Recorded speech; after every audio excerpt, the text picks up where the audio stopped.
Hello everyone. Today we'll study second part of acid basis salt, and in this video we are going to study about various types of salt that we are using in our daily life.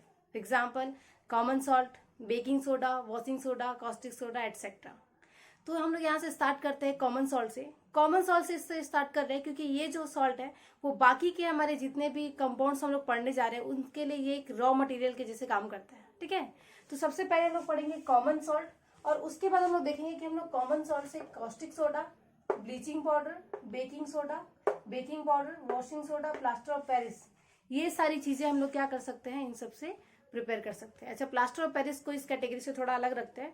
तो plaster of Paris को छोड़ के यहां तक जितने भी salt हैं उनके लिए जो रॉ मटेरियल होता है वो हमारा कॉमन सॉल्ट होता है। कॉमन सॉल्ट मतलब वो सॉल्ट जो हम लोग फूड के लिए यूज करते हैं, खाने के लिए जो यूज करते हैं। ठीक है, तो यहाँ पर देख लो, कॉमन सॉल्ट का अगर मैं लिखूं केमिकल फॉर्मूला तो ये हो जाएगा आपका NaCl। ठीक है, कॉमन सॉल्ट का फॉर्मूला हो जाएगा NaCl और इसका केमिकल नेम क्या हो जाएगा, सोडियम क्लोराइड। इस टॉपिक में जितने भी कंपाउंड्स यूज होंगे अभी, ठीक है, वो सारे कंपाउंड्स का आपको केमिकल नेम और उसका कॉमन नेम दोनों याद रखना है और बेसिकली यही पूछा जाता है एग्जाम में। ठीक है, तो ये आपका आ गया NaCl, सोडियम क्लोराइड। ये हम लोग प्रिपेयर कैसे करते हैं, ठीक है, कॉमन सॉल्ट। ये जो सबसे इजिएस्ट मेथड जो आपको पता होगा वो ये होगा कि हम लोग ये सी वाटर से ऑब्टेन करते हैं।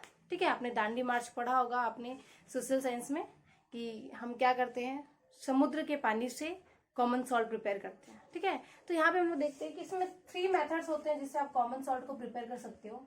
एक बाय इवापोरेशन, सी सॉल्ट जो आपको सी वाटर से मिलती है ना। आपको पता है कि जो सी वाटर है उसमें बहुत सारे अलग अलग सॉल्ट्स हैं। ठीक है, तो वहां पे हम लोग क्या करते हैं, उसका जो सी वाटर है उसको हम लोग किसी पॉन्ड जैसे स्ट्रक्चर में, है ना, कलेक्ट करते हैं वाटर को और उसके बाद उस वाटर को क्या करते हैं, ड्राई होने के लिए ऐसे ही छोड़ देते हैं। मतलब उसका कंटिन्यूसली इवापोरेशन होता है थ्रू सनलाइट, थ्रू विंड। ठीक है, और उसके बाद वहां पर सिर्फ क्या बचता है, सॉल्ट बचता है। तो उसमें बहुत सारे सॉल्ट है, उसमें से हम लोग को सोडियम क्लोराइड को सेपरेट करना होता है। ये सबसे इजिएस्ट और सबसे एंशिएंट मेथड है। सेकेंड मेथड यहाँ पर ये है रॉक सॉल्ट। रॉक सॉल्ट क्या है, ये एक्चुअली सॉल्ट का क्या है, जैसे कि बाकी सबका आपका मिनरल होता है, ओर होता है, वैसे ये क्या है, सॉल्ट का ओर है। मतलब क्या होता है, जैसे अर्थ क्रस्ट है, ठीक है, या अर्थ का सरफेस है, वहां पे अगर सी वाटर ट्रैप हो जाता है तो वो थोड़े दिन बाद सूख जाएगा और सूखने के बाद वो क्या बन जाता है, बड़ा बड़ा रॉक बन जाता है। तो वहां पे आप क्या करते हो, उस रॉक से क्या करते हो, आप सोडियम क्लोराइड को बाहर निकालते हो। अच्छा, रॉक सॉल्ट से जो सोडियम क्लोराइड मिलता है वो इम्प्योर होता है, इसलिए ये इंडस्ट्रियल पर्पस के लिए है। कुकिंग पर्पस के लिए हम लोग रॉक सॉल्ट का यूज नहीं करते। और ये आपका दिखने में ब्राउन कलर का होता है ना। ब्राउन कलर का इसलिए होता है क्योंकि इसमें क्या होती है, इम्प्योरिटी होती है। तो इसको हम लोग अर्थ सरफेस से वैसे ही एक्सट्रैक्ट करते हैं जैसे बाकी सारी चीजों की हम लोग माइनिंग करते हैं। जैसे कोल्स की माइनिंग होती है, बाकी मिनरल्स की माइनिंग होती है, वैसे ही रॉक सॉल्ट की भी माइनिंग होती है। ठीक है, और थर्ड है आपका सॉल्ट ब्राइन। वैसे सी वाटर जो है वो भी एक ब्राइन सॉल्यूशन ही है, वो नेचुरल ब्राइन सॉल्यूशन है। ब्राइन सॉल्यूशन मतलब कॉन्सेंट्रेटेड सॉल्ट का जो सॉल्यूशन होता है उसको हम लोग बोलते हैं ब्राइन सॉल्यूशन। तो जो सी वाटर है वो ऑलरेडी एक नेचुरल ब्राइन सॉल्यूशन है, लेकिन हम लोग क्या कर सकते हैं, एक आर्टिफिशियल ब्राइन सॉल्यूशन क्या कर सकते हैं, प्रिपेयर कर सकते हैं। प्रिपेयर कैसे करते हैं, हम लोग ये करते हैं कि हम लोग अर्थ सरफेस पे बहुत सारा वाटर पंप करते हैं। ठीक है, अब वो वाटर क्या करता है, अगर अर्थ सरफेस के अंदर पेनिट्रेट करेगा तो वो नीचे जाके जो भी सॉल्ट होगा उस सॉल्ट को वो अपने में डिसॉल्व कर लेता है। ठीक है, वो जो सॉल्ट है वो डिसॉल्व होने के बाद वो एक ब्राइन सॉल्यूशन बन गया है, उसको बाहर निकालते हैं और उसका इवापोरेशन करते हैं। ये दोनों जो है वो बिल्कुल सेम है, बस यहाँ पर डिफरेंस ये है कि जो सी वाटर है वो क्या है, नेचुरल ब्राइन सॉल्यूशन है, और ये जो सॉल्ट ब्राइन है ये हम लोग प्रिपेयर कर रहे हैं। ठीक है, तो ये 3 मेथड हो गए जिसमें से ये जो है थोड़ा सा एक्सपेंसिव है ना, और ये हम लोग जनरली यूज करते हैं, ये एंशिएंट मेथड है और ये यूज होता है किसके लिए, इंडस्ट्रियल पर्पस के लिए। ठीक है, क्योंकि वहां पे जो सॉल्ट मिलता है वो इम्प्योर होता है। तो ऐसे आपका प्रिपेयर हो जाएगा क्या, सोडियम क्लोराइड। ठीक है, अब अब ये देखते हैं कि ये जो हमारा सोडियम क्लोराइड है वो बाकी के सॉल्ट के लिए कैसे रॉ मटेरियल के जैसे बिहेव करता है ना। जैसे अगर अपन देखते हैं फर्स्ट कॉस्टिक सोडा। हाँ, तो मैंने कहा था कि यहाँ पर जितने भी सॉल्ट अभी हम लोग पढ़ने वाले हैं वो सब हमारी डेली लाइफ में यूज होता है, ठीक है। तो कॉस्टिक सोडा जो है ये इसका कॉमन नेम है, इसका केमिकल नेम है सोडियम हाइड्रोक्साइड।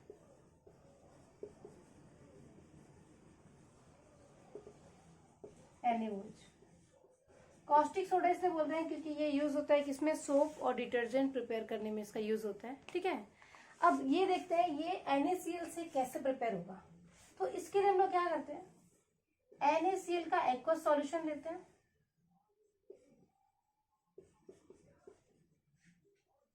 और उसका हम लोग कर देते हैं इलेक्ट्रोलाइसिस। इलेक्ट्रोलाइसिस मतलब इसमें हम लोग क्या करेंगे, करंट पास कराएंगे, ठीक है। यहाँ पे मैंने एक बैटरी कनेक्ट कर लिया है, जो 2 रॉड लिए वो प्लेटिनम का लेंगे, ठीक है। तो यहाँ पे देखो ये नेगेटिव पार्ट से कनेक्टेड है इसलिए ये कैथोड होगा, ये पॉजिटिव पार्ट से कनेक्टेड है इसलिए क्या होगा, एनोड होगा। अब अगर आप देखो NaCl और H2O, तो इसमें देखो Cl माइनस आयन और H प्लस आयन आपको दिख रहे होंगे, ठीक है, क्योंकि NaCl वाटर में है तो वो तो डिसोसिएट हो जाएगा। तो आपको यहाँ पर 2 टाइप के आयन दिख रहे हैं, Cl माइनस और H प्लस आयन। अब देखो कैथोड जो है वो आपका नेगेटिव है, एनोड जो है वो क्या है, पॉजिटिव है। तो H प्लस के आयन्स कहाँ जाएंगे, कैथोड के पास जाएंगे क्योंकि वो क्या है, नेगेटिव है। तो यहाँ पे आपको एक गैस मिल जाएगी, ये गैस क्या है, हाइड्रोजन गैस है। Cl जो है वो नेगेटिव है, मतलब ये कहाँ जाएगा, पॉजिटिव रॉड के साइड। यहाँ पर भी आपको बबल्स दिखेंगे, गैस मिल जाएगा, और ये गैस क्या है आपका, क्लोरीन गैस है। अब इस सॉल्यूशन में क्या बच गया, अगर मैं यहाँ से Cl हटा लूं तो यहाँ से Na प्लस बचेगा, यहाँ से अगर मैं हटा लूं H प्लस तो यहाँ पे OH माइनस आयन बनेगा। मतलब यहाँ पर 2 चीजें रह गई हैं, एक तो Na प्लस आयन और दूसरा OH माइनस आयन। तो आप दोनों को कंबाइन करके क्या बोल सकते हो, NaOH बोल सकते हो, ठीक है। तो यहाँ पर आपको 3 प्रोडक्ट मिल रहे हैं, क्या क्या, कैथोड पे आपको मिल रहा है हाइड्रोजन गैस, एनोड पे आपको मिल रहा है क्या, क्लोरीन गैस, और सॉल्यूशन में आपको क्या मिल रहा है, सोडियम हाइड्रोक्साइड मतलब कॉस्टिक सोडा जो हम प्रिपेयर कर रहे हैं, ठीक है। केमिकल रिएक्शन में अगर इसको लिखना हो कैसे लिखेंगे, NaCl plus H2O in presence of electricity it gives NaOH plus H2 plus Cl2। ये बैलेंस कर लेते हैं, बैलेंस हो गया, ठीक है। तो आपको यहाँ पर 3 प्रोडक्ट मिल रहे हैं, सोडियम हाइड्रोक्साइड, क्लोरीन और हाइड्रोजन गैस। सोडियम हाइड्रोक्साइड हमारा मेन प्रोडक्ट है। हम लोगों ने ये देखा कि अगर मैं NaCl और वाटर के सॉल्यूशन से इलेक्ट्रिसिटी पास करवाऊं तो कैथोड में मेरे को मिलेगा हाइड्रोजन गैस, एनोड में मिलेगा क्या, क्लोरीन गैस, और इस सॉल्यूशन में क्या रह जाएगा, सोडियम हाइड्रोक्साइड। तो हमारे पास यहाँ पे 3 प्रोडक्ट है। तो सबसे पहले हम लोग यहाँ पर सोडियम हाइड्रोक्साइड का यूज देख लेते हैं। एक तो इसका यूज है सोप और डिटर्जेंट इंडस्ट्री में, सेकेंड इसका यूज है डीग्रीसिंग एजेंट। डीग्रीसिंग एजेंट मीन्स आप अगर आपको कहीं से ग्रीस रिमूव करना है किसी सरफेस से तो आप वहां पर क्या यूज करते हो, सोडियम हाइड्रोक्साइड मतलब कॉस्टिक सोडा यूज करते हो, ठीक है। और एक इसका यूज है पेपर इंडस्ट्रीज में,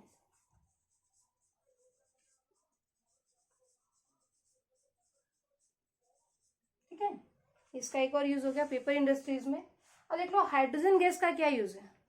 हाइड्रोजन गैस का तो सबसे इंपॉर्टेंट यूज है फ्यूल, ये एज अ फ्यूल यूज हो सकता है, ठीक है। हाइड्रोजन इकोनॉमी एक अलग से सेपरेट ब्रांच है जिसमें हम लोग ये ट्राई कर रहे हैं कि हम हाइड्रोजन को कैसे यूज करें एज अ फ्यूल, क्योंकि जब आप हाइड्रोजन को एज अ फ्यूल यूज करते हो तो वहां पे पॉल्यूशन नहीं होता है, ठीक है, और ये हाईली एफिशिएंट होता है। तो एक तो इसका यूज होता है एज अ फ्यूल, सेकेंड इसका यूज है फॉर मैन्युफैक्चरिंग ऑफ फर्टिलाइजर्स, ठीक है। आप हाइड्रोजन गैस से क्या कर सकते हो, अमोनिया प्रिपेयर कर सकते हो। अमोनिया क्या है, फर्टिलाइजर है, और बाकी फर्टिलाइजर प्रिपेयर कर सकते हैं इससे, ठीक है। क्लोरीन गैस, इसका यूज तो सबसे आप सुने होंगे, इसका यूज होता है एज अ डिसइंफेक्टेंट। डिसइंफेक्टेंट का मतलब होता है substances which are use to kill bacteria, ठीक है। बैक्टीरिया को, जर्म्स को किल करने के लिए जो सब्सटेंस यूज होता है उसको हम लोग क्या बोलते हैं, डिसइंफेक्टेंट। वैसे नेम से क्लियर है, डिसइंफेक्टेंट इन्फेक्शन को अवॉइड करते हैं इससे हम लोग, है ना। तो ये बैक्टीरियाज को किल करता है, तो ये इसका एक बहुत इंपॉर्टेंट यूज है ना। क्लोरीन डलता है कहाँ पे, स्विमिंग पूल्स वगैरह में, ठीक है। ये स्विमिंग पूल्स में डलता है वाटर को क्या करने के लिए, प्यूरिफाई करने के लिए। तो ये इनका यूजेस है।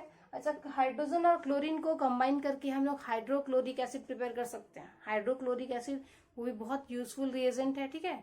तो इन दोनों को कंबाइन करके हम लोग क्या कर सकते हैं, हाइड्रोक्लोरिक एसिड प्रिपेयर कर सकते हैं।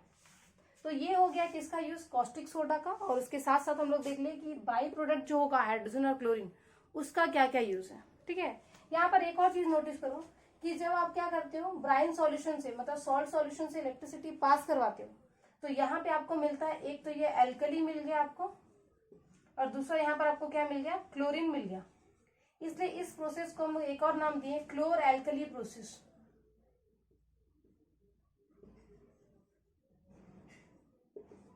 Because chlorine gas and alkalis are obtained as a result of this reaction is also known as chlor-alkali process, ठीक है।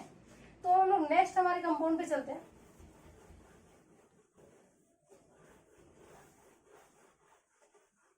जैसे अभी आपने इस वाले रिएक्शन में क्या यूज किया था, आपने यहाँ पे सोडियम क्लोराइड यूज किया था और उसमें आपको प्रोडक्ट में मिला था क्लोरीन गैस, ठीक है। तो अब क्लोरीन गैस को यूज करके हम लोग एक यहाँ पर कंपाउंड बना रहे हैं, ब्लीचिंग पाउडर। ब्लीचिंग पाउडर बहुत कॉमन सा सब्सटेंस है, आपने सुना होगा ये चीजों को। ब्लीच मतलब उसका कलर रिमूव करने के लिए यूज होता है, प्लस ये यूज होता है एज अ डिसइंफेक्टेंट, है ना। किसी चीज को अगर आपको डिसइंफेक्टेंट करना है या प्यूरिफाई करना है तो आप क्या यूज करते हो, ब्लीचिंग पाउडर यूज करते हो, ठीक है। अब ब्लीचिंग पाउडर केमिकली क्या है, केमिकली ये है कैल्शियम ऑक्सीक्लोराइड,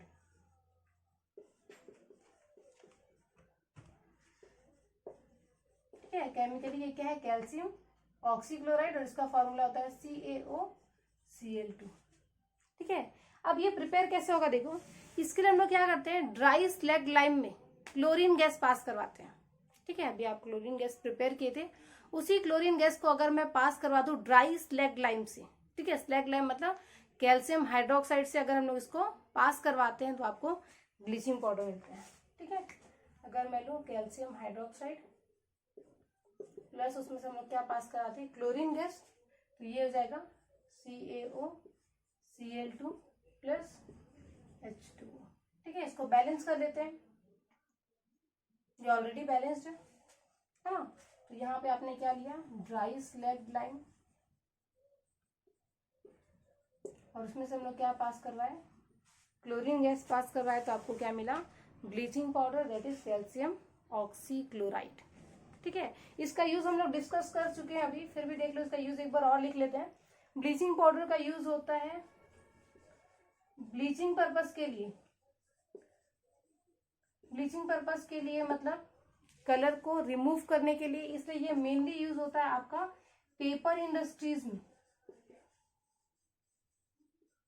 ठीक है।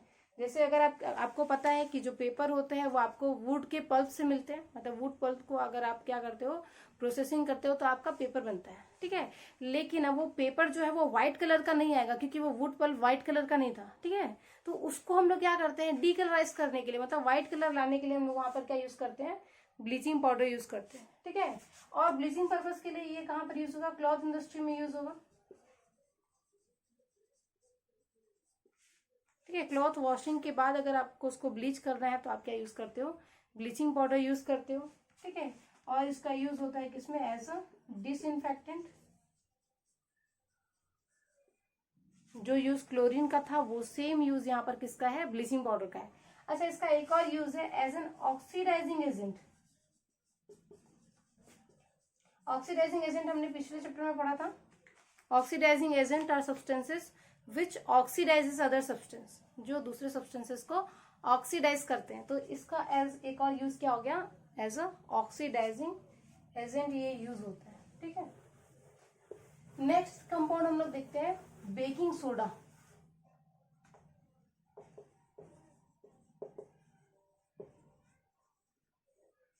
बहुत कॉमन सा कंपाउंड है, ठीक है। ये यूज होता है किस चीज में, जब आप पकोड़े बनाते हो, है ना, जब आप ऐसी चीजें बनाते हो जिसमें आपको क्या करना है, क्रिप्सी चीजें चाहिए होती हैं, ठीक है, तो वहां पे हम लोग क्या यूज करते हैं, बेकिंग सोडा यूज करते हैं, ठीक है। बेकिंग सोडा क्या है केमिकली, केमिकली ये है sodium hydrogen carbonate, sodium hydrogen carbonate, और इसका फॉर्मूला है NaHCO3। ये प्रिपेयर होता है ब्राइन सॉल्यूशन से, ठीक है।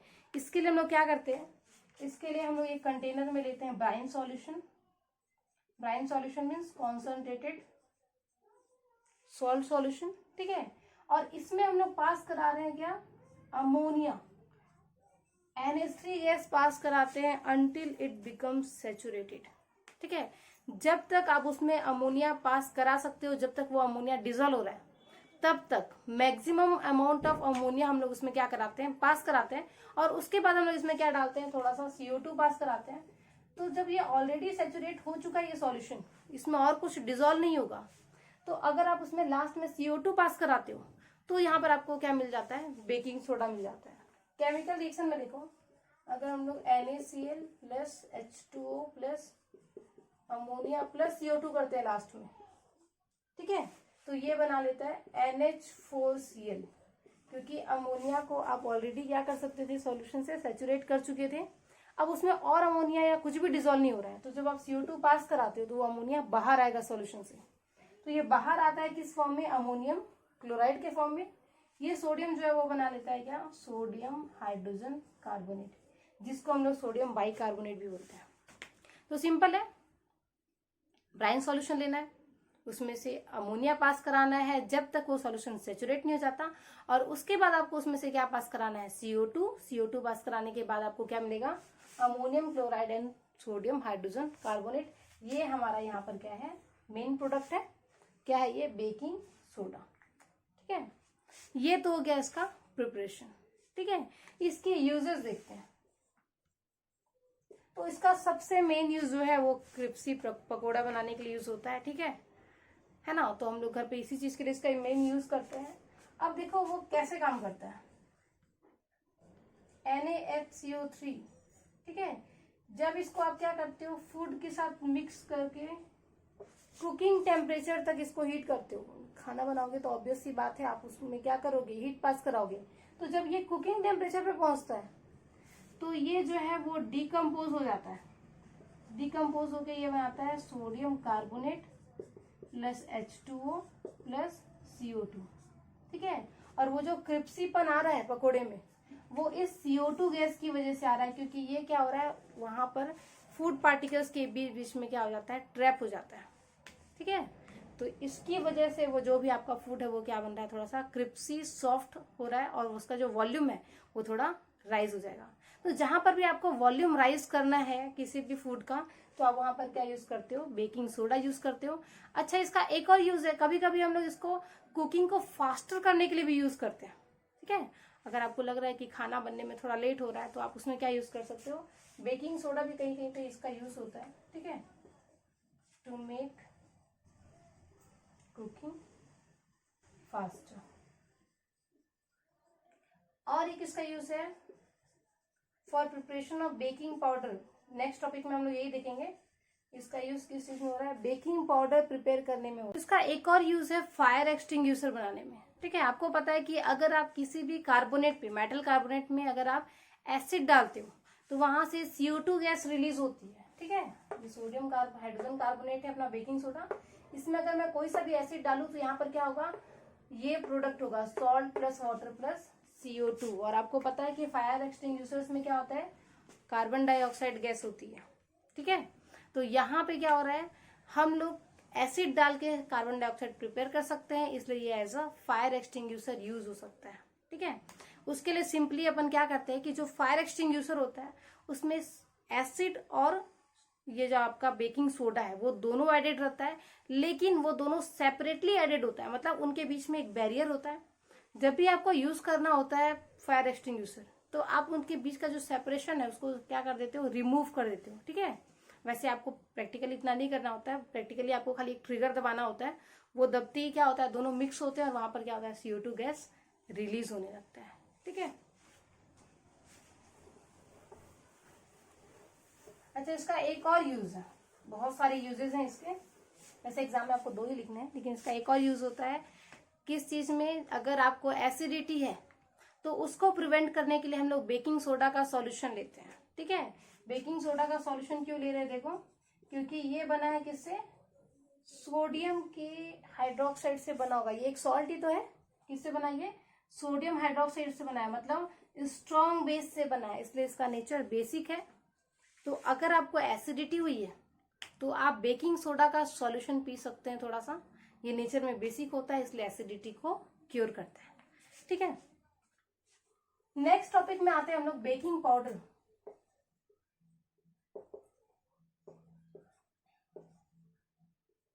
यूज दोनों का सिमिलर यूजेस है, दोनों का नेम भी सिमिलर है। डिफरेंस कहाँ पे, देखो, बेकिंग सोडा हम लोग स्मॉल क्वांटिटी में यूज करते हैं। ठीक है, जैसे अगर आपको पकोड़ा बनाना है, अगर आपको समोसे बनाने हैं, तो आप वहां पर बेकिंग सोडा यूज करते हो, क्योंकि आपको स्मॉल क्वांटिटी में चाहिए। लेकिन अगर आपको बेक करना है कोई चीज, आपको केक बनाना है, ठीक है, तो वहां पे आपको क्या होता है, लार्ज अमाउंट में आपको चीज फूड को क्या करना पड़ता है, राइस करना पड़ता है। ठीक है, जब आप केक बनाते हो तो उसको आपको बहुत ज्यादा फुलाना पड़ता है, तो उसके लिए हम लोग बेकिंग सोडा की जगह बेकिंग पाउडर यूज करते हैं। ठीक है, जैसे अगर आपको गुलाब जामुन बनाना है, रसगुल्ला बनाना है, तो भी आप क्या यूज करते हो, बेकिंग पाउडर यूज करते हो। अब देखो दोनों में डिफरेंस क्या है। डिफरेंस ये है, जब आप बेकिंग सोडा लेते हो, है ना, अब इसका हम लोग प्रोसेस देखे थे कि एक्चुअल में जब फूड राइस होता है तो वहां पे क्या होता है, अपन देखे थे कि जब भी आप इसको हीट करते हो कुकिंग टेम्परेचर पे, ये प्रिपेयर करता है sodium carbonate plus CO2 plus H2, ये आपका रिएक्शन था। तो इस CO2 का यूज तो हो गया आपको लेवल राइज करने के लिए, लेकिन इसके साथ ये भी तो बन रहा है एज अ बाई प्रोडक्ट, और ये नेचर में बेसिक है, सोडियम है ना यहाँ पे, सोडियम हाइड्रोक्साइड से बनाएंगे, तो ये नेचर में कैसा है, बेसिक है, इसलिए इसका टेस्ट कैसा आएगा, बिटर आएगा। मतलब आप इसको एक मिनिमम क्वांटिटी में ही यूज कर सकते हो। अगर आपने पकोड़े में बहुत ज्यादा बेकिंग सोडा यूज किया हुआ है तो वो क्या होगा, वो टेस्ट में बहुत कड़वा लगेगा, क्योंकि बाई प्रोडक्ट में यहाँ पर एक बेस बन रहा है, मतलब जितना CO2 रिलीज होगा उतना वहां पे उसका नेचर बेसिक और कड़वा होते जाएगा। ठीक है, तो इसका हम लोग ज्यादा यूज नहीं कर सकते। ठीक है, अब बेकिंग पाउडर में ऐसा क्या है जिसको हम लोग ज्यादा यूज कर सकते हैं, तो उसके लिए देखो, जब आप बेकिंग पाउडर बनाते हो तो आप यही बेकिंग सोडा लेते हो और उसमें कोई एडिबल एसिड ऐड कर देते हो। ठीक है, उसमें आप क्या कर रहे हो, कोई एडिबल एसिड ऐड कर रहे हो। एडिबल एसिड मतलब जिसको हम लोग खा सकते हैं, जैसे कि आपके फ्रूट्स में जो एसिड होते हैं, है ना, वो हमारे लिए एडिबल है, मैलिक एसिड हो गया, साइट्रिक एसिड हो गया, तो वैसा हम लोग यहाँ पर कोई एडिबल एसिड ऐड करते हैं, तो उससे क्या होगा कि यहाँ पर जो सोडियम कार्बोनेट बन रहा है प्रोडक्ट में, बेकिंग सोडा के केस में, बेकिंग पाउडर के केस में ये एसिड उसको न्यूट्रलाइज कर देते हैं। ठीक है, तो यहाँ पे आप बेकिंग पाउडर को बहुत ज्यादा ले सकते हो, क्योंकि यहाँ पे जो बेस बनेगा वो इस एसिड के कारण क्या हो रहा है, न्यूट्रलाइज हो रहा है, इसलिए इसका टेस्ट कड़वा नहीं आएगा। तो याद रखना, जब स्मॉल क्वांटिटी में यूज करनी होती है तो हम बेकिंग सोडा यूज करते हैं, लेकिन अगर लार्ज क्वांटिटी में यूज करना होता है तो हम लोग बेकिंग पाउडर यूज करते हैं। ठीक है, इन दोनों में डिफरेंस क्या है, अगर आप बेकिंग सोडा में कोई एडिबल एसिड मिक्स कर दो तो वो बन जाता है बेकिंग पाउडर बन जाता है। ठीक है, नेक्स्ट कंपाउंड है हमारा वॉशिंग सोडा। वॉशिंग सोडा क्या है, ये है chemically sodium carbonate dot 10H2। ठीक है, इसका केमिकल नेम हो जाएगा सोडियम कार्बोनेट डेकाहाइड्रेट। डेकाहाइड्रेट क्यों, क्योंकि यहाँ पर क्या है, 10 पार्टिकल्स हैं किसके, वाटर के। ठीक है, अच्छा, इसके पहले कि हम लोग ये टॉपिक पढ़े, हम लोग ये चीज एक बार देख लेते हैं कि ये जो डॉट 10H2 है इसका क्या मतलब है। ठीक है, अगर कहीं पे लिखा है Na2CO3 प्लस 10H2 और अगर कहीं पे लिखा है Na2CO3 डॉट 10H2, इन दोनों का मतलब बहुत अलग है। बहुत अलग कैसे, देखो ऊपर वाले इस क्वेश्चन में देखो Na2CO3 प्लस 10H2, मतलब वहां पर क्या है, वाटर में Na2CO3 डिजोल्व, ये एक सॉल्यूशन बनेगा। ठीक है, फर्स्ट वाले केस में क्या है, हम लोग वाटर लिए हैं और वाटर में सोडियम कार्बोनेट को डिसॉल्व कर रहे हैं, तो यहाँ पर क्या बनेगा, एक सॉल्यूशन बनेगा। लेकिन जहां पे डॉट 10H2 लिखा है, यहाँ पर क्या है कि अगर मैं Na2CO3 का क्रिस्टल लूं, सॉलिड लूं, ठीक है, तो इसका क्रिस्टल में इसका एक पार्टिकल अगर है तो इसके सराउंडिंग में वाटर के 10 पार्टिकल्स होंगे, ऐसा, ठीक है। ये एक और Na2CO3 है, इसके सराउंडिंग में भी वाटर के 10 पार्टिकल्स होंगे यहाँ पे, और इस वाले में क्या है, ये पूरा वाटर है और इसमें Na2CO3 के पार्टिकल्स डिसॉल्व है। दोनों में बहुत डिफरेंस है। देखो ये सॉलिड स्टेट में है, ठीक है। सेकेंड वाला जो केस है वो कौन से स्टेट में है, सॉलिड स्टेट में है, और उसके एक एक पार्टिकल के साथ वाटर के 10 पार्टिकल्स क्रिस्टलाइज्ड है। मतलब वाटर यहाँ पर लिक्विड स्टेट में नहीं है, वो क्या है, वो सॉलिड स्टेट में है, वो सोडियम कार्बोनेट के साथ फिक्स्ड है।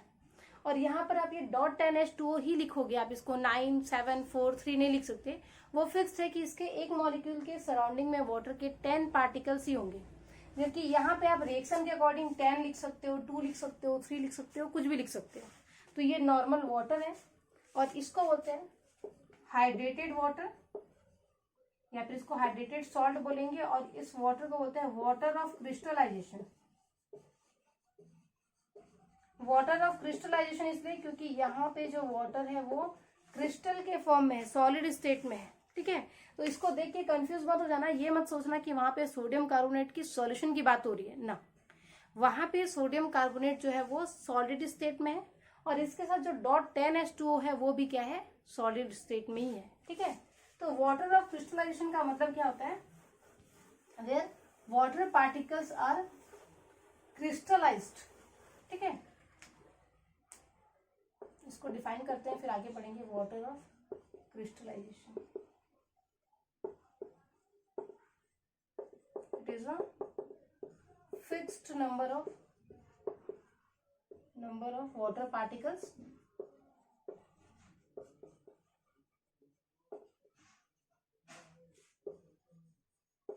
crystallized in a salt, ठीक है।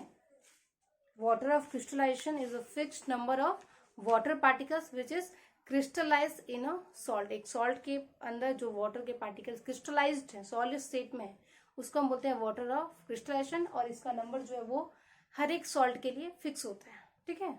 और इस टाइप के सॉल्ट को हम लोग बोलते हैं hydrated salt, means it contain water, ठीक है। तो यहाँ पर देखो, यहाँ पर लिखा हुआ है sodium carbonate decahydrate. Decahydrate means it contains 10 molecules of water surrounding it, ठीक है। अब ये कैसे प्रिपेयर होगा, है ना।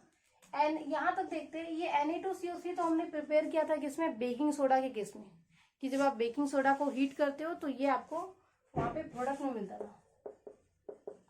NaCO3 when heated gives Na2CO3 CO2 and H2O। तो इतना यहाँ तक हमारा आधा काम तो हो गया। अब आपको सिर्फ इसमें क्या करना है, .10H2O।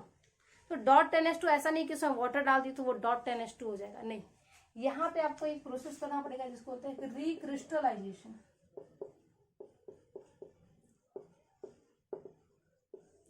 रिक्रिस्टलाइजेशन में आप क्या करते हैं, वाटर पार्टिकल ऐड करके उसको ड्राई करते हो, ठीक है।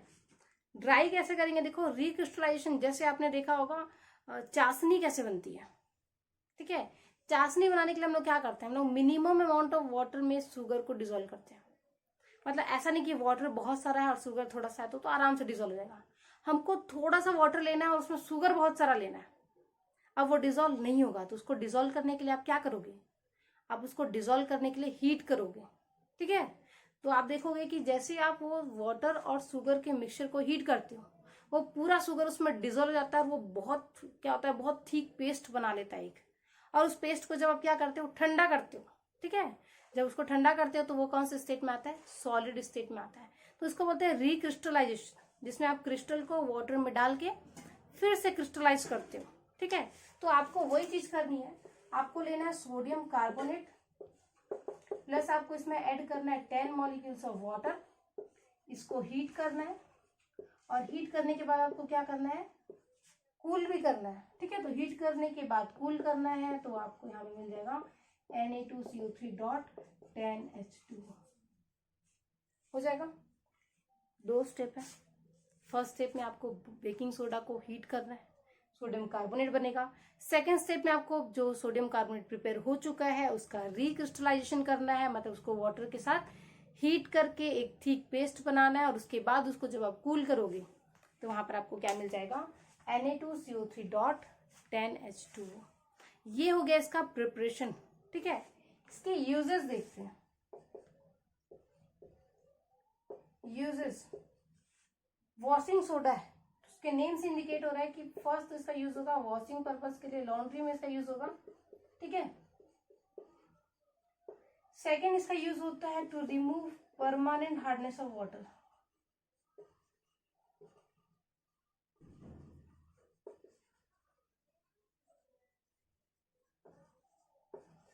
आपको लग रहा होगा कि वाटर की हार्डनेस, वाटर जो सॉफ्ट होता है, वाटर तो एक्चुअल में लिक्विड होता है, वो हार्ड कैसे हो सकता है। तो ये जो टॉपिक है वो हम लोग 4th चैप्टर में पढ़ेंगे कि पर ये जो हार्डनेस ऑफ वाटर वो क्या होता है। ठीक है, फिर भी थोड़ा सा एक क्लू दे देती हूँ कि अगर आपका वाटर सोप के साथ लेदर प्रोड्यूस नहीं कर रहा, कभी कभी देखना कि कहीं कहीं के पानी में आप कितना भी सोप यूज करो उसमें आपको लेदर, उसमें झाग मिलता ही नहीं है, तो उस टाइप का जो वाटर होता है उसको हम बोलते हैं हार्ड वाटर। जो सोप के साथ लेदर प्रोड्यूस नहीं करता है वो क्या है, हार्ड वाटर है। तो उसी हार्डनेस को रिमूव करने के लिए हम लोग क्या यूज करते हैं, वॉशिंग सोडा यूज करते हैं। ठीक है, थर्ड इसका यूज होता है ग्लास मेकिंग के लिए। ये भी तुम लोग हायर क्लासेस में पढ़ोगे कि ग्लास मेकिंग में इसका कैसे यूज होता है। ठीक है, तो यहाँ याद कर लो इसके 3 यूजेस हैं। एक तो लॉन्ड्री में यूज होगा, सेकेंड वाटर की हार्डनेस रिमूव करने में इसका यूज होगा, और थर्ड इसका यूज होगा ग्लास इंडस्ट्री में। ठीक है, हाइड्रेटेड सॉल्ट जो अभी हमने देखा, हाइड्रेटेड सॉल्ट क्या है, जिस सॉल्ट में water as a crystal present होता है उसको हम लोग क्या बोलते हैं, हाइड्रेटेड सॉल्ट। ठीक है, और इसमें आपको डॉट 10H2O लिखा होगा, 2H2O लिखा होगा। ठीक है, जो भी हाइड्रेटेड सॉल्ट में वहां पर मॉलिक्यूलर जो फॉर्मूला है आपका उसमें वाटर मेंशन है, लेकिन वो कौन से स्टेट में है, ड्राई स्टेट में है। ठीक है, इसके एग्जांपल्स देख लो। कॉपर सल्फेट का फॉर्मूला होता है CuSO4, ये हम लोग पढ़ते थे।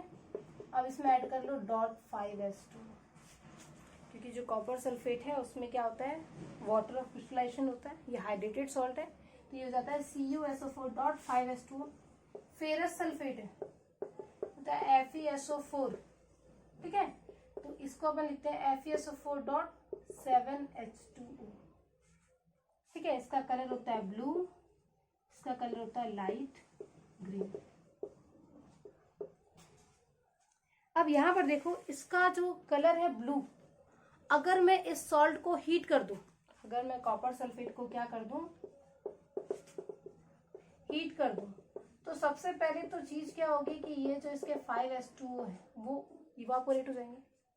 तो उससे होता क्या है कि इसका जो कलर है वो ब्लू हो जाता है व्हाइट, मतलब इसका जो कलर है वो इसकी वजह से है, वाटर ऑफ क्रिस्टलाइजेशन की वजह से। तो हाइड्रेटेड सॉल्ट्स जनरली कलरफुल होते हैं, और अगर आप उसको हीट करते हो तो उसका कलर क्या हो जाता है, व्हाइट हो जाता है। जैसे यहाँ पर देख लो कॉपर सल्फेट जो है वो ब्लू से क्या हो गया है, व्हाइट हो गया है। और अगर मैं इसका रिक्रिस्टलाइजेशन करूँ, उसमें फिर से वाटर ऐड करूँ, तो उसका कलर फिर से ब्लू हो जाएगा। वैसे ही एग्जाम्पल के लिए फेरस सल्फेट का कलर होता है लाइट ग्रीन, इसको भी अगर आप हीट करोगे तो इसका कलर हो जाएगा व्हाइट, और अगर उसमें आप वापस से वाटर ऐड करते हो तो फिर से उसका कलर क्या हो जाएगा, लाइट ग्रीन हो जाएगा। ठीक है, एक और हाइड्रेटेड सॉल्ट हम लोग लेते हैं जो हमारा नेक्स्ट टॉपिक भी है, प्लास्टर ऑफ पेरिस। इसका फॉर्मूला होता है CaSO4 डॉट हाफ H2O। ठीक है, मतलब एक कैल्शियम सल्फेट के मॉलिक्यूल्स के सराउंडिंग में वाटर का कितना पार्टिकल है, हाफ। अब हाफ पार्टिकल कैसा होगा, एक्चुअल में ये हाफ पार्टिकल नहीं है, ऐसा है कि 2 कैल्शियम सल्फेट के बीच में एक वाटर पार्टिकल है, 2 सल्फेट कैल्शियम सल्फेट मॉलिक्यूल के बीच में एक वाटर मॉलिक्यूल है, तो एक के हिस्से में कितना आएगा, हाफ। इसलिए हम लोग क्या लिखें, CaSO4 डॉट हाफ H2O। इसकी जगह आप ये भी कर सकते थे 2 CaSO4 डॉट H2O। ठीक है, तो इसमें थोड़ा कंफ्यूजन रहता है कि वो 2 किसका है, ये सब कुछ। तो आप इसको सिंपली ऐसे ही याद रखो, CaSO4 dot half H2O। Plaster of Paris, जिसको आप नॉर्मली न्यूज़पेपर्स में देखते होगे एज POP, है ना। और ये POP आपको तब सुनाई देता होगा जब यहाँ पर आती होगी गणेश चतुर्थी, ठीक है। जब भी गणेश पूजा होती है वहां पे आपको न्यूज में देखने मिल जाएगा कि POP की जो मूर्तियां हैं वो हर साल बोली जाती है कि इसको बैन कर दो क्योंकि ये डिकम्पोज नहीं होती है ना। तो एक इसका यूज जो जनरली लोग करते हैं वो करते हैं मूर्तियां बनाने में, ठीक है। मूर्तियां बनाने में, स्टेचूज बनाने में इसका यूज होता है, लेकिन ये डिकम्पोज नहीं होता है, इसलिए इसको बैन करने की बात चलती है हमेशा, ठीक है। और इसका यूज जो है प्लास्टर ऑफ पेरिस, ये आपने डेंटिस्ट्री में सुना होगा कि डेंटिस्ट्री में जब भी टूथ फिलिंग की बात आती है, जिसमें आप टूथ फिलअप करवाते हो किसी भी मटेरियल से, तो वहां पे ज्वाइंट करने के लिए जो मटेरियल यूज होता है वो आपका क्या है, प्लास्टर ऑफ पेरिस है। और इसका सबसे जो कॉमन यूज है वो है आपका क्या, प्लास्टर, ठीक है। जब भी आपका कोई बोन फ्रैक्चर हो जाता है तो आप उसमें क्या करते हो, उसका प्लास्टर चढ़वाते हो, तो वो जो वहां पे प्लास्टर यूज होता है वो क्या है, प्लास्टर ऑफ पेरिस है। तो इसका यूज होता है किसमें, ब्रोकन बोन्स को प्लास्टर के लिए इसका यूज होता है। POP का यूज होता है किसमें, मूर्तियां बनाने में, स्टेचूज बनाने में यूज होता है, ठीक है। और इसका यूज होता है डेंटिस्ट्री में, है ना। ये तो हो गए इसकी यूजेस। अब देखते हैं ये प्रिपेयर कैसे होगा। तो इसको प्रिपेयर करते हैं हम एक कंपाउंड से जिसका नाम है जिप्सम। इसका फॉर्मूला होता है CaSO4 डॉट 2H2O, ठीक है। जिप्सम एक व्हाइट कलर का कंपाउंड है, इसका फॉर्मूला होता है CaSO4 डॉट 2H2O। अगर आप इसको 373 केल्विन पे हीट करते हो तो इसका जो वाटर ऑफ क्रिस्टलाइजेशन है वो इवापोरेट होगा, और यहाँ पे बचेगा CaSO4 डॉट हाफ H2O, और इसका 1.5 H2O क्या हो रहा है, रिमूव हो रहा है, और सिर्फ यहाँ पर क्या बच रहा है, हाफ H2O, है ना। तो ये आपका बन गया प्लास्टर ऑफ पेरिस, ठीक है। यहाँ पे इस टेम्परेचर का बहुत बड़ा रोल है कि 373 केल्विन पे ही हीट करना है। अगर आप इससे ज्यादा टेम्परेचर पे लेके जाते हो तो ये जो हाफ वाटर पार्टिकल यहाँ पे बचा है ना वो भी रिमूव हो जाएगा, ठीक है। और अगर ये भी रिमूव हुआ तो यहाँ पे सिर्फ CaSO4 बचेगा जो हमारे किसी काम का नहीं है, ठीक है। इसको बोलते हैं dead burned plaster. Dead burn plaster, dead हो चुका है, अब उसका कोई यूज नहीं है ना। इसलिए टेम्परेचर क्या है, मैक्सिमम कितना होगा, 373 केल्विन ही होगा, जहां पे आप क्या कर सकते हो, प्लास्टर ऑफ पेरिस को प्रिपेयर कर सकते हो, ठीक है। अब जैसे मैं इसका यूज बताया कि स्टेचूस में होता है, आपका डेंटिस्ट्री में होता है, और आपका यूज होता है इसका किसमें, फ्रैक्चर्ड बोन को प्लास्टर करने के लिए। अब इन तीनों ही यूज में इसका एक ही काम है, बाइंडिंग का। जैसे सीमेंट का होता है, सीमेंट क्या है, बाइंडिंग मटेरियल है, वैसे ही प्लास्टर ऑफ पेरिस क्या है, बाइंडिंग मटेरियल है। किसी चीज को ये क्या करता है, ज्वाइंट करने में काम आता है ना। तो जैसे आपको पता होगा ज्वाइंट करने के लिए आप इसमें वाटर ऐड करते हो, है ना। अब अगर आप इसमें वाटर ऐड कर चुके हो और वो क्या हो गया, फिक्स हो चुका है, उसके बाद आप उस चीज को क्या कर सकते हो, वापस से यूज नहीं कर सकते। जैसे सीमेंट भी है, जैसा सीमेंट है बिल्कुल वैसे ही है ये, है ना। तो जैसे सीमेंट एक बार आपने कहीं पे यूज कर लिया वाटर डाल के, वो सेट हो जाता है, वैसे ही प्लास्टर ऑफ पेरिस भी क्या हो जाता है, सेट हो जाता है। तो यहाँ पे भी आप क्या करते हो, अगर आप एक बार वाटर डाल चुके हो उसमें, तो एक बार सेट हो गया तो वो दोबारा यूज नहीं होगा।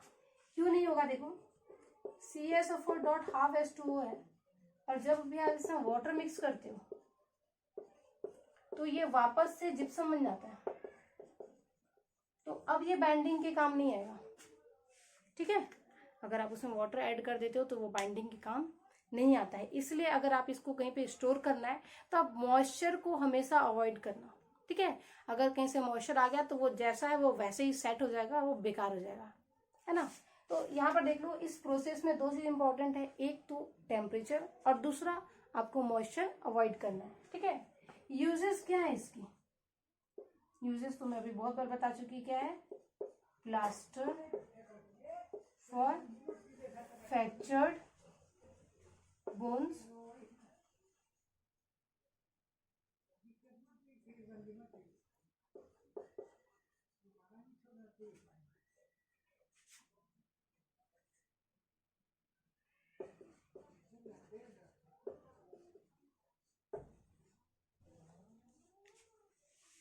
तो इसका यूज होगा किस चीज में, plaster for fractured bones, statues and dentistry, ठीक है।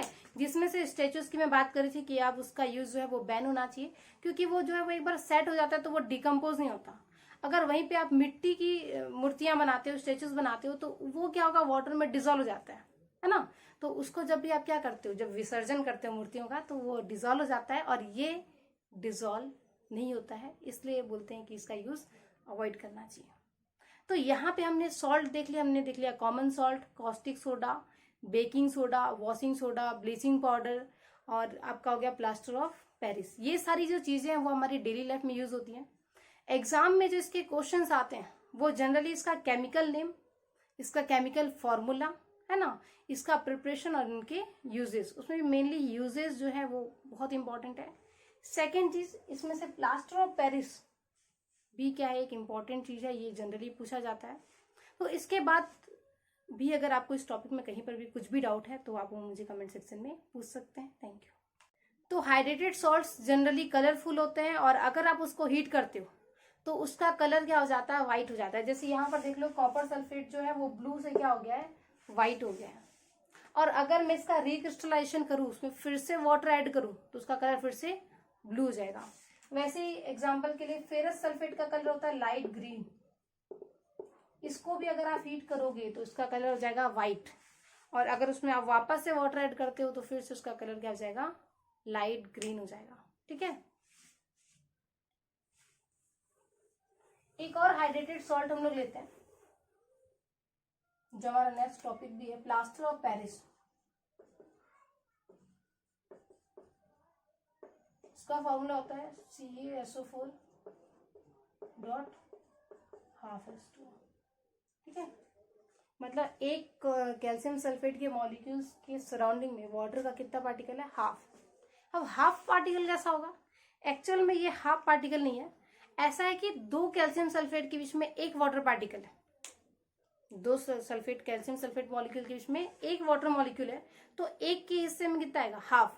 इसलिए हम लोग क्या लिखे, CaSO4 डॉट हाफ H2O। इसकी जगह आप ये भी कर सकते थे, 2 CaSO4 डॉट H2O, ठीक है।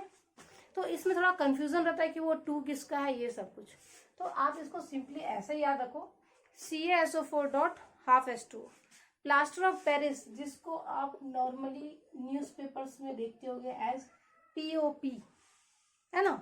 और ये POP आपको तब सुनाई देता होगा जब यहाँ पर आती होगी गणेश चतुर्थी, ठीक है। जब भी गणेश पूजा होती है वहां पे आपको न्यूज में देखने मिल जाएगा कि POP की जो मूर्तियां हैं वो हर साल बोली जाती है कि इसको बैन कर दो क्योंकि ये डिकम्पोज नहीं होती है ना। तो एक इसका यूज जो जनरली लोग करते हैं वो करते हैं मूर्तियां बनाने में, ठीक है। मूर्तियां बनाने में, स्टेचूज बनाने में इसका यूज होता है, लेकिन ये डिकम्पोज नहीं होता है, इसलिए इसको बैन करने की बात चलती है हमेशा, ठीक है। और इसका यूज जो है प्लास्टर ऑफ पेरिस, ये आपने डेंटिस्ट्री में सुना होगा कि डेंटिस्ट्री में जब भी टूथ फिलिंग की बात आती है, जिसमें आप टूथ फिलअप करवाते हो किसी भी मटेरियल से, तो वहां पे ज्वाइंट करने के लिए जो मटेरियल यूज होता है वो आपका क्या है, प्लास्टर ऑफ पेरिस है। और इसका सबसे जो कॉमन यूज है वो है आपका क्या, प्लास्टर, ठीक है। जब भी आपका कोई बोन फ्रैक्चर हो जाता है तो आप उसमें क्या करते हो, उसका प्लास्टर चढ़वाते हो, तो वो जो वहां पे प्लास्टर यूज होता है वो क्या है, प्लास्टर ऑफ पेरिस है। तो इसका यूज होता है किसमें, ब्रोकन बोन्स को प्लास्टर के लिए इसका यूज होता है, POP का यूज होता है किसमें, मूर्तियां बनाने में, स्टेचूज बनाने में यूज होता है, ठीक है। और इसका यूज होता है डेंटिस्ट्री में, है ना। ये तो हो गए इसकी यूजेस। अब देखते हैं ये प्रिपेयर कैसे होगा। तो इसको प्रिपेयर करते हैं हम एक कंपाउंड से जिसका नाम है जिप्सम। इसका फॉर्मूला होता है CaSO4 डॉट 2H2O, ठीक है। जिप्सम एक व्हाइट कलर का कंपाउंड है, इसका फॉर्मूला होता है CaSO4 डॉट 2H2O। अगर आप इसको 373 केल्विन पे हीट करते हो तो इसका जो वाटर ऑफ क्रिस्टलाइजेशन है वो इवापोरेट होगा, और यहाँ पे बचेगा CaSO4 डॉट हाफ H2O, और इसका 1.5 H2O क्या हो रहा है, रिमूव हो रहा है, और सिर्फ यहाँ पर क्या बच रहा है, हाफ H2O, है ना। तो ये आपका बन गया प्लास्टर ऑफ पेरिस, ठीक है। यहाँ पे इस टेम्परेचर का बहुत बड़ा रोल है कि 373 केल्विन पे ही हीट करना है। अगर आप इससे ज्यादा टेम्परेचर पे लेके जाते हो तो ये जो हाफ वाटर पार्टिकल यहाँ पे बचा है ना, वो भी रिमूव हो जाएगा, ठीक है। और अगर ये भी रिमूव हुआ तो यहाँ पे सिर्फ CaSO4 बचेगा, जो हमारे किसी काम का नहीं है, ठीक है। इसको बोलते हैं dead bond plaster. Dead bond plaster dead हो चुका है, अब उसका कोई यूज नहीं है ना। इसलिए टेम्परेचर क्या है, मैक्सिमम कितना होगा, 373 केल्विन ही होगा, जहां पे आप क्या कर सकते हो, प्लास्टर ऑफ पेरिस को प्रिपेयर कर सकते हो, ठीक है।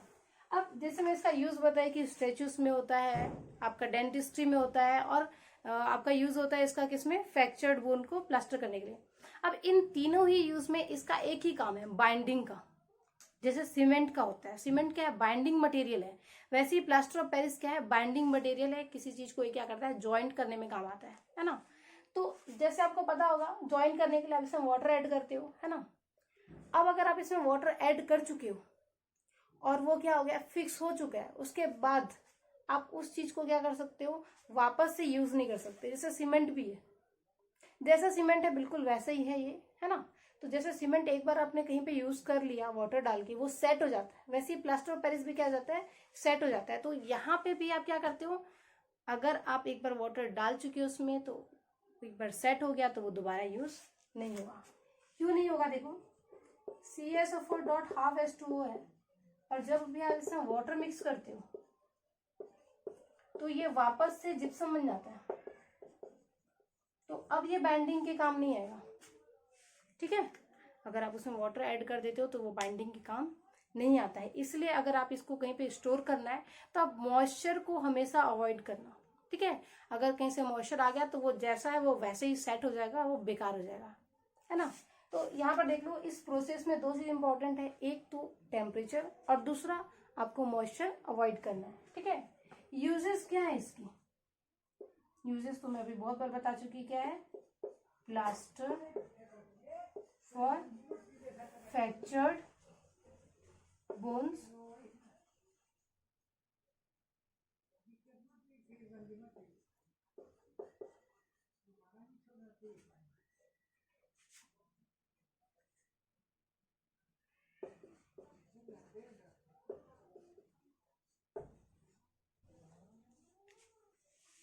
तो इसका यूज होगा किस चीज में, plaster for fractured bones, statues and dentistry, ठीक है।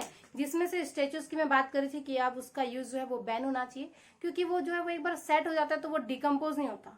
अगर वहीं पे आप मिट्टी की मूर्तियां बनाते हो, स्टैचूज बनाते हो, तो वो क्या होगा, वाटर में डिजोल्व हो जाता है ना।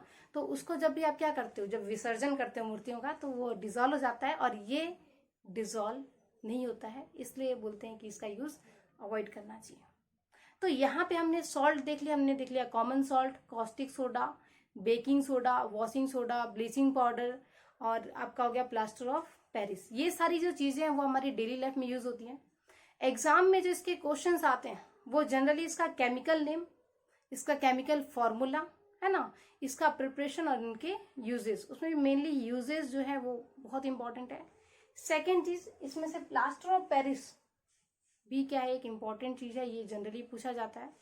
तो इसके बाद भी अगर आपको इस टॉपिक में कहीं पर भी कुछ भी डाउट है तो आप वो मुझे कमेंट सेक्शन में पूछ सकते हैं। Thank you.